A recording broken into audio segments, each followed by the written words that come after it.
स्वागत है। आज हम एक बहुत ही दिलचस्प विषय पर बात करने वाले हैं, पॉजिटिव अफर्मेशंस, या जिसे हम हिंदी में सकारात्मक अभिपुष्टि कहते हैं। हमारे पास एक स्रोत है, सकारात्मक अभिपुष्टि आत्मप्रेम और आत्मविश्वास बढ़ाएं।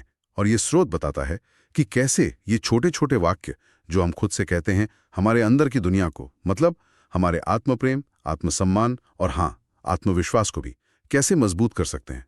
तो आज हम इसी स्रोत की गहराई में उतरेंगे, देखेंगे कि इसमें क्या खास बातें हैं, क्या जानकारी है। तो शुरू करते हैं। ये पॉजिटिव अफर्मेशंस आखिर हैं क्या चीज? मतलब पहली नजर में तो ये लगता है कि बस अच्छी अच्छी बातें खुद से बोलो, है ना? जैसे स्रोत में लिखा है, मैं खुद से प्यार करता हूं या मैं आत्मविश्वासी हूं। क्या बस इतना ही है? हाँ, मतलब ऊपरी तौर पर तो यही लगता है, पर इसमें बात थोड़ी गहरी है। स्रोत के अनुसार ये सिर्फ कोरे वाक्य नहीं है। ये दरअसल हमारे अवचेतन मन को, हमारे सबकॉन्शियस माइंड को एक सकारात्मक दिशा देने के लिए चुने गए कथन हैं।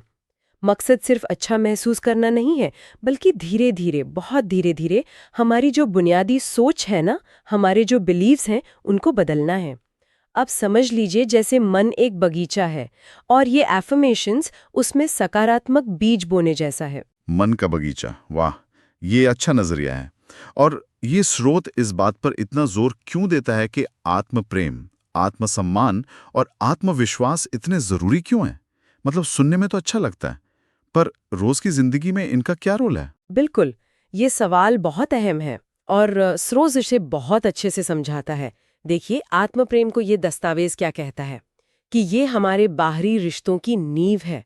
जब हम खुद को स्वीकार करते हैं, अपनी कमियों के साथ भी खुद से प्यार करते हैं, तभी हम दूसरों के साथ भी हेल्दी रिश्ते बना पाते हैं, बिना शर्त वाले।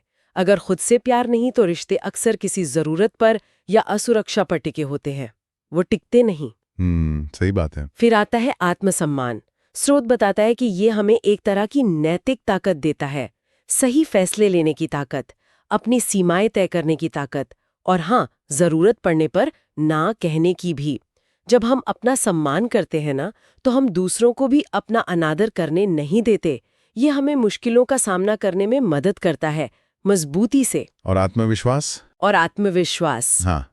आत्मविश्वास को तो ये सामग्री सीधे सीधे सफलता की कुंजी मानती है। सोचिए जरा, बिना कॉन्फिडेंस के क्या कोई नया काम शुरू कर सकता है, या किसी भीड़ के सामने बोल सकता है, या फेल होने के डर से उभर सकता है? नहीं ना।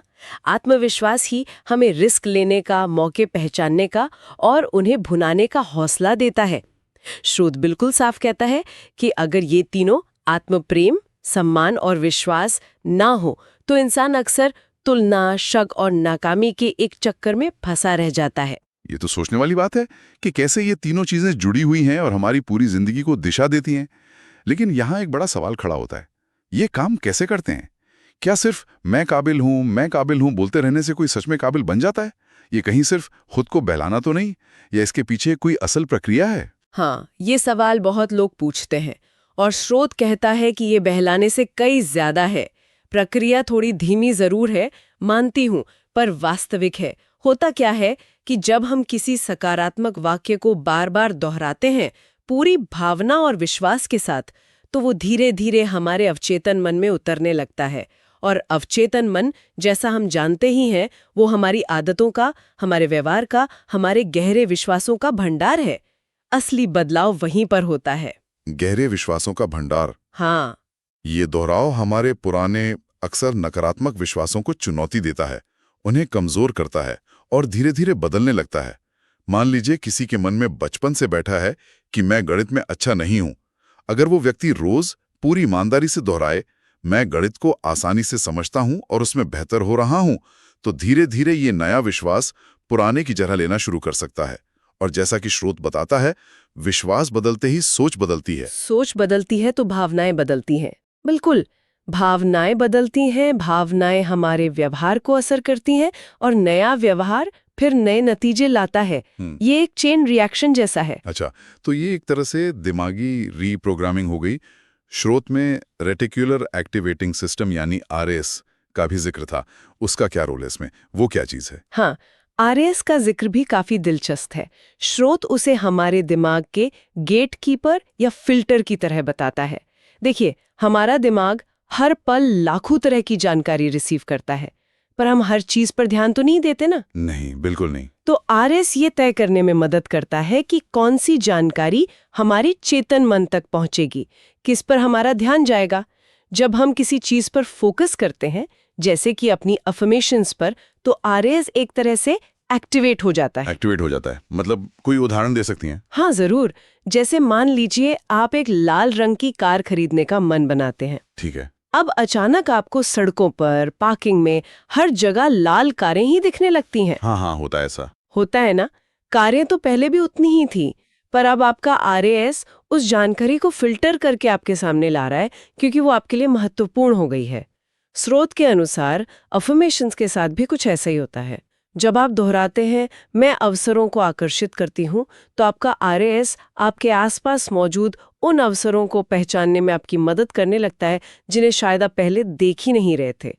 तो ये सिर्फ अंदरूनी बदलाव नहीं है, ये बाहरी दुनिया को देखने का नजरिया भी बदलता है। अरे वाह!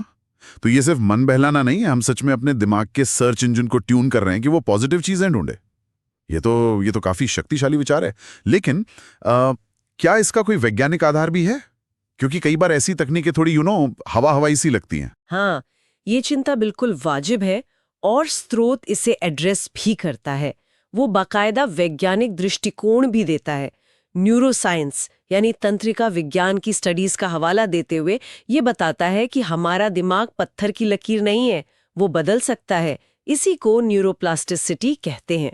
जब हम लगातार कोई नया विचार सोचते हैं या कोई नया काम करते हैं, तो हमारे दिमाग में सचमुच नए रास्ते, नए न्यूरल पाथवे बनते हैं और पुराने रास्ते कमजोर पड़ते जाते हैं। अच्छा, जैसे किसी खेत में पगडंडी बन जाती है बार बार चलने से। बिल्कुल सही कहा। बहुत अच्छा उदाहरण है। जितनी बार आप उस सकारात्मक विचार के रास्ते पर चलेंगे, वो रास्ता उतना ही मजबूत और आसान होता जाएगा। स्रोत साइकोलॉजी टुडे की एक रिपोर्ट का भी जिक्र करता है, जिसमें पाया गया कि अफर्मेशंस तनाव कम करने में और प्रॉब्लम सॉल्विंग स्किल्स को बेहतर बनाने में मदद कर सकते हैं, खासकर मुश्किल हालात में। और एक बहुत जरूरी बात जिस पर स्रोत ध्यान दिलाता है, वो है हमारी आंतरिक बातचीत, मतलब हमारा सेल्फ टॉक। हम सब दिन भर अपने मन में खुद से बातें करते हैं ना। हाँ, वो तो है। और अक्सर ये बातचीत काफी क्रिटिकल, काफी नकारात्मक होती है। तुमसे नहीं होगा, तुम अच्छे नहीं दिख रहे, फिर गलती कर दी। अफर्मेशंस क्या करती हैं? वो इस अंदरूनी आलोचक की आवाज को कमजोर करती हैं और उसकी जगह एक सपोर्टिव, एक पॉजिटिव आवाज को बिठाने की कोशिश है। तो हाँ, ये सिर्फ महसूस करने की बात नहीं है, इसके पीछे ठोस दिमागी प्रक्रियाएं काम कर रही हैं। ये जानना अच्छा लगा कि इसके पीछे कुछ विज्ञान भी है। तो फिर अगर कोई इन एफर्मेशंस को अपनी जिंदगी में अपनाता है, तो उसे असल में क्या फायदे मिल सकते हैं? स्रोत किन बदलावों की बात करता है? स्रोत कई फायदों की लिस्ट देता है और वो काफी प्रैक्टिकल है। सबसे पहला और शायद सबसे बड़ा फायदा है नकारात्मक आत्मचर्चा में कमी। वो जो अंदर की आवाज हमें टोका करती है ना, वो शांत होने लगती है। उसकी जगह एक दयालु, एक हौसला बढ़ाने वाली आवाज लेती है। ये तो बहुत जरूरी है। दूसरा, जाहिर है आत्मसम्मान बढ़ता है। जब आप खुद के बारे में अच्छी बातें कहते हैं और उन पर यकीन करने लगते हैं, तो आप खुद को ज्यादा वैल्यूएबल महसूस करते हैं, अपनी इज्जत करना सीखते हैं। तीसरा, फैसले लेने की क्षमता बेहतर होती है। स्रोत कहता है कि जब शक कम होता है और कॉन्फिडेंस बढ़ता है, तो इंसान ज्यादा साफ सोच पाता है और अपने लिए सही बोल्ड फैसले ले पाता है। अच्छा। चौथा, रिश्तों में सुधार आता है। ये एक दिलचस्प कनेक्शन है जिस पर स्रोत जोर देता है। जब आप खुद से प्यार करते हैं, अपना सम्मान करते हैं, तो आप दूसरों से भी हेल्दी उम्मीदें रखते हैं और हेल्दी बाउंड्रीज बनाते हैं। आप ऐसे रिश्ते आकर्षित करते हैं जो आपको इज्जत दें, आपको नर्चर करें। और पांचवा, बढ़ा हुआ आत्मविश्वास आपको असल जिंदगी में दिखता है। जैसे पब्लिक स्पीकिंग का डर कम होना, करियर में आगे बढ़ने के लिए कदम उठाना या सोशल सिचुएशन में ज्यादा कंफर्टेबल महसूस करना। तो फायदे सिर्फ इमोशनल नहीं है, बल्कि काफी प्रैक्टिकल भी हैं। हाँ, फायदे तो काफी अच्छे लग रहे हैं। लेकिन क्या ये वाकई इतना सीधा है? क्या बस वाक्य दोहराओ और सब ठीक हो जाएगा, या फिर लोग इसमें कुछ गलतियां भी करते हैं? अक्सर लोग कहते हैं मैंने कोशिश की पर कुछ हुआ नहीं। ऐसा क्यों होता है? हाँ, ये बहुत जरूरी सवाल है और स्रोत इस पर चेतावनी भी देता है। कुछ आम गलतियां हैं जो लोग अक्सर कर बैठते हैं। पहली और सबसे आम गलती है बिना किसी भावना या विश्वास के बस मशीन की तरह दोहराना। अगर आप बुझे मन से कह रहे हैं मैं खुश हूं, लेकिन अंदर से उदास हैं और उस खुशी को महसूस ही नहीं कर पा रहे, तो उसका असर बहुत कम होगा।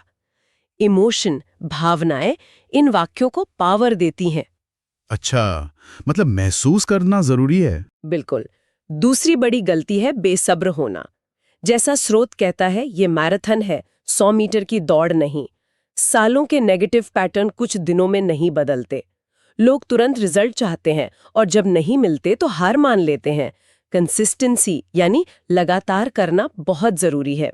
तीसरी गलती, जिसे स्रोत जादुई सोच कहता है, ये मानना कि सिर्फ एफर्मेशंस बोलने से सब हो जाएगा बिना कुछ किए।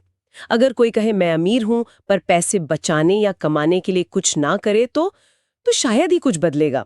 एफर्मेशंस हमें दिमागी तौर पर तैयार करती हैं, प्रेरित करती हैं, पर वो हमारे एक्शन का विकल्प नहीं है। हाँ, ये तो है, मेहनत तो करनी पड़ेगी। बिल्कुल। और चौथी गलती है वाक्यों का अस्पष्ट या नेगेटिव होना। जैसे मैं डरना बंद कर दूंगा कहने की बजाय मैं शांत और आत्मविश्वासी हूं कहना ज्यादा असरदार है। हमारा अवचेतन मन नहीं या बंद जैसे शब्दों को ठीक से नहीं समझता। वो मुख्य शब्द डर पर ही फोकस कर सकता है। इसलिए वाक्य हमेशा पॉजिटिव और प्रेजेंट टेंस में होने चाहिए। ये गलतियां जानना बहुत काम का है ताकि लोग निराश न हो। तो फिर अगर कोई इसे ठीक से करना चाहता है तो सही तरीका क्या है? स्रोत क्या बताता है? कुछ खास तकनीकें या टिप्स? हाँ, स्रोत कुछ बहुत ही असरदार और प्रैक्टिकल तरीके बताता है जिनसे एफर्मेशंस का प्रभाव बढ़ाया जा सकता है। पहला सुझाव है समय का। सुबह उठने के ठीक बाद और रात को सोने से ठीक पहले। सुबह और रात को क्यों?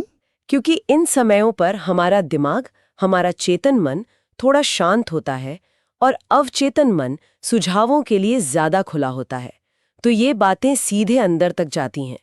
दूसरा, मिरर वर्क, यानी शीशे के सामने खड़े होकर अपनी आंखों में देखकर बोलना। ये शुरू में अजीब लग सकता है, पर यह बहुत पावरफुल है। ये सेल्फ एक्सेप्टेंस और सेल्फ लव को बहुत गहरा करता है। शीशे के सामने ट्राई करने लायक है। हाँ। तीसरा नियम है हमेशा वर्तमान काल, प्रेजेंट टेंस का इस्तेमाल करें। ये मत कहिए कि मैं आत्मविश्वासी बनूंगा, कहिए मैं आत्मविश्वासी हूं। इससे आप दिमाग को सिग्नल दे रहे हैं कि ये आपकी अभी की सच्चाई है। चौथा, विजुअलाइजेशन को जोड़ना। सिर्फ शब्द ना दोहराएं बल्कि उस भावना को महसूस करें और खुद को उस स्थिति में इमेजिन करें। अगर आपकी एफर्मेशन है मैं एक सफल वक्ता हूं, तो कल्पना करें कि आप मंच पर हैं, कॉन्फिडेंस से बोल रहे हैं, लोग सुन रहे हैं। इससे वो अनुभव और रियल लगता है। विजुअलाइजेशन, हाँ, ये जरूरी लगता है। और एक एक्स्ट्रा टिप जो स्रोत देता है, इन्हें लिखना। रोज अपनी एफर्मेशंस को डायरी में लिखें और फिर उन्हें जोर से पढ़ें। लिखने से विचार ठोस होते हैं और पढ़ने से वो और पक्के होते हैं। असर कई गुना बढ़ सकता है। लिखना और फिर बोलना, ये अच्छा कॉम्बिनेशन है। क्या स्रोत कुछ तैयार एफर्मेशंस के उदाहरण भी देता है, खास तौर पर आत्म प्रेम, आत्मसम्मान और आत्मविश्वास के लिए, ताकि किसी को शुरू करने में आसानी हो? हाँ बिल्कुल, स्रोत तीनों एरिया के लिए कुछ बहुत अच्छे और साफ उदाहरण देता है जिन्हें कोई भी अपनी जरूरत के हिसाब से थोड़ा बदल भी सकता है। जैसे आत्म प्रेम के लिए, आत्म प्रेम के लिए मैं खुद को पूरी तरह और बिना किसी शर्त के स्वीकार करती हूँ। ये परफेक्शन की चाह छोड़कर सेल्फ एक्सेप्टेंस पर फोकस करता है। जैसे आत्म प्रेम के लिए मैं अपने शरीर का सम्मान करती हूँ और उसकी देखभाल करती हूँ। जैसे आत्म प्रेम के लिए मैं अपनी भावनाओं को महसूस करने और उन्हें हेल्दी तरीके से जाहिर करने की इजाजत देती हूँ। जैसे आत्म प्रेम के लिए मैं अपनी गलतियों से सीखती हूँ और खुद को माफ करती हूँ। ये सेल्फ कंपैशन या आत्म करुणा सिखाता है। ये बहुत अच्छे, खासकर गलतियों से सीखने वाला। हाँ, फिर आत्मसम्मान के लिए। हाँ, फिर आत्मसम्मान के लिए मैं प्यार और सम्मान के लायक हूँ, बिल्कुल वैसी जैसी मैं हूँ। ये हमारे अंदरूनी मूल्य की पुष्टि करता है। हाँ, फिर आत्मसम्मान के लिए मेरे विचार, मेरी भावनाएं और मेरी जरूरतें महत्वपूर्ण हैं। हाँ, फिर आत्मसम्मान के लिए मुझे अपनी उपलब्धियों पर गर्व है, चाहे वो छोटी ही क्यों ना हो। हाँ, फिर आत्मसम्मान के लिए मैं अपनी सीमाओं का सम्मान करती हूँ और उन्हें साफ तौर पर बताती हूँ। अपनी जरूरतें महत्वपूर्ण है, ये याद रखना जरूरी है। बिल्कुल। और आत्मविश्वास के लिए बिल्कुल और आत्मविश्वास के लिए मैं चुनौतियों का सामना करने में सक्षम हूँ। बिल्कुल और आत्मविश्वास के लिए मैं नए स्किल्स सीखने और खुद को बेहतर बनाने की अपनी क्षमता पर विश्वास करती हूँ। ये ग्रोथ माइंडसेट को बढ़ावा देता है। बिल्कुल मैं शांत और फोकस्ड रहकर मुश्किल स्थितियों को संभाल सकती हूँ। बिल्कुल और आत्मविश्वास के लिए हम्म। मैं अपने लक्ष्यों को पाने के लिए प्रेरित और प्रतिबद्ध हूँ। पर हाँ, ये याद रखना जरूरी है कि ये सिर्फ उदाहरण है, एक शुरुआती बिंदु। स्रोत भी कहता है कि सबसे असरदार एफर्मेशंस वो होती हैं जो आपके लिए पर्सनल हो, जिनसे आप दिल से जुड़ सके और जो आपकी आज की इच्छाओं को दिखाती हों। बहुत बढ़िया उदाहरण। तो अगर हम इस पूरी बातचीत को समेटें, हमने समझा कि पॉजिटिव एफर्मेशंस क्या हैं, क्यों आत्मप्रेम, सम्मान और विश्वास इतने ज़रूरी हैं, ये हमारे अवचेतन मन और आरएएस के जरिए कैसे काम करते हैं, इसका वैज्ञानिक आधार क्या है, फायदे क्या हैं, लोग क्या गलतियां करते हैं और सही तरीका क्या है। तो इस सब का निचोड़ क्या निकलता है? तो ये एक बहुत ही शक्तिशाली टूल है, एक ऐसा औजार जो किसी की भी जिंदगी की क्वालिटी को बेहतर बना सकता है। स्रोत इन्हें एक तरह का मेंटल रीप्रोग्रामिंग टूल मानता है, अपने दिमाग को नेगेटिविटी से पॉजिटिविटी की तरफ मोड़ने का एक सोचा समझा तरीका। ये अभ्यास धीरे धीरे हमारे मन में जो शक, डर और खुद की आलोचना के पैटर्न जम गए हैं ना, उनको कमजोर करते हैं और उनकी जगह आत्मस्वीकृति, आत्ममूल्य और अंदरूनी ताकत की भावनाओं को मजबूत करते हैं। लेकिन जैसा स्रोत बार बार कहता है, सफलता के लिए 3 चीजें बहुत जरूरी हैं: निरंतरता यानी रोजाना अभ्यास, भावना शब्दों को दिल से महसूस करना, और प्रयास सिर्फ बोलना नहीं बल्कि उन विश्वासों के अनुसार काम भी करना। निरंतरता, भावना और प्रयास। अगर इन तीनों के साथ इन्हें अपनाया जाए तो स्रोत का मानना है कि यह हमारे रिश्तों को सुधारने, करियर में आगे बढ़ने और हमारे ओवरऑल मेंटल और इमोशनल हेल्थ को बेहतर बनाने में बहुत बड़ी भूमिका निभा सकती हैं। ये कोई जादू की छड़ी नहीं, बल्कि खुद को बेहतर बनाने की एक लगातार चलने वाली यात्रा है। बहुत खूब। ये वाकई सोचने पर मजबूर करता है कि हमारे अपने शब्द जो हम चुनते हैं और दोहराते हैं, उनमें हमारी सच्चाई को बदलने की कितनी ताकत छिपी है।